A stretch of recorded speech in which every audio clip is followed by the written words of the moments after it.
Здравейте, аз съм доктор Ангел Радев и искам да ви представя клиничен случай от нашата ежедневна практика. В случая става въпрос за 55 годишен пациент с разширени вени на десния крак, които се бяха развивали в продължение на около 5 години. На първата снимка, която виждате, ви показваме състоянието му преди да започнем лечението. При прегледа установихме, че всъщност причината за видимите разширени вени се крие в неправилно функциониране на една от основните повърхностни вени на крака. Затова на първи етап извършихме лазерно лечение на проблемната вена и отстранихме по-големите странични клонове чрез друг метод, който се нарича амбулаторна микрофлебектомия, също минимално инвазивен метод. Цялата процедура продължи около 2 часа. Не беше необходимо прилагането на обща упойка, тъй като в нашата практика ние извършваме само процедури с локална анестезия, без болничен престой и без шевове. Разбира се, не остават и никакви обезобразяващи белези.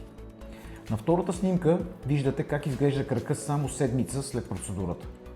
На този етап е напълно нормално да има леки синини след лечението. Това не е крайният резултат, разбира се, тъй като възстановяването продължи постепенно през следващите седмици. 6 месеца по-късно извършихме и втора процедура, която е значително по-кратка. Тази процедура се нарича склеротерапия и е с продължителност около 30-40 минути. На последната снимка вече може да видите финалния резултат една година след началото на лечението. Този резултат беше постигнат общо с само 2 процедури. Без болничен престой, отново повтарям, без болничен престой и без продължително възстановяване. След всяка от процедурите пациентът спокойно можеше да се върне към обичайното си ежедневие още буквално на следващия ден. Този случай показва защо лечението на разширени вени не винаги приключва с една процедура. Изключително важно е първо да отстраним причината и едва след това прецизно да третираме и остатъчните видими вени. Защото добрият резултат не означава просто вените да изглеждат по-добре.